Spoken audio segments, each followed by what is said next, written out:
Hello everyone. आज मैं आपसे एक ऐसी कहानी, एक ऐसी स्टोरी शेयर करूंगा जो आपका सोसाइटी को देखने का नज़रिया बदल देगा। समाज आपसे वैसे ही पेश आता है जैसे आप समाज के साथ पेश आते हैं।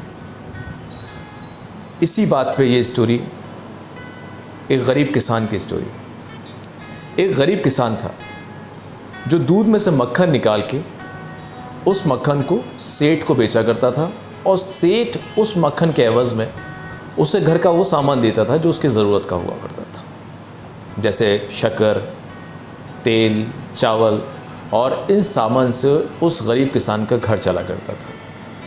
एक बार उस गरीब किसान ने दूध से निकले हुए मक्खन को बड़े बड़े गोलों में तब्दील किया और वो गोले लेके शहर गया सेठ को बेचने। उसने मक्खन के 10 बड़े गोले सेठ को दिए और सेठ ने उन गोलों के एवज़ में उसको घर का ज़रूरी सामान दिया, जैसे शक्कर, तेल, घी, और वो सामान लेके वो किसान घर पे वापस आ गया। जब किसान वापस चला गया तो सेठ ने उस मक्खन के गोलों को फ्रिज में रखने गया, लेकिन फ्रिज में रखने से पहले उस सेठ ने सोचा कि इसे एक बार तौल के तो देखूं इसका वज़न कितना है। जब उसने उस मक्खन के गोले को तौलने के लिए रखा तो उसने देखा कि वो मक्खन का गोला 1 किलो का नहीं था, वो 900 ग्राम का था।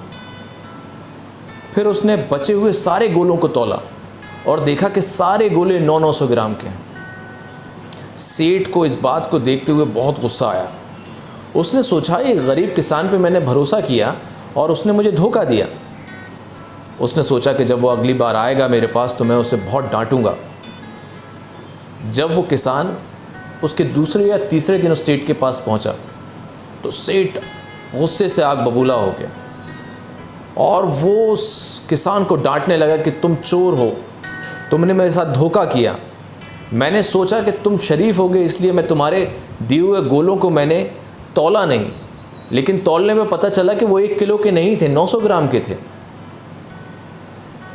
गरीब किसान डर गया और डरते डरते वो बोलने लगा कि मालिक, मेरे पास तराजू है लेकिन तौलने के लिए बाट नहीं है। आप जो मुझे शक्कर देते थे 1 किलो, वही शक्कर मैं तराजू की दूसरी तरफ रखता था और एक तरफ गोला रखता था, और उतने ही तौल का गोला मैं आपके लिए लेके आ गया। इस बार सेठ ये सुन के शर्मिंदा हुआ, क्योंकि सेठ जो शक्कर उसे देता था वो 1 किलो की जगह 900 ग्राम की होती थी, और उसी को तौल के वो गरीब किसान उसको वो सामान दे देता था। इसका मतलब ये हुआ कि समाज आपको वही देता है जो आप समाज को देते हैं। तो अपना नज़रिया बदलिए, समाज के साथ अपना नज़रिया बेहतर करिए समाज के साथ, क्योंकि आपको वही मिलेगा जो आप देंगे। Thank you very much.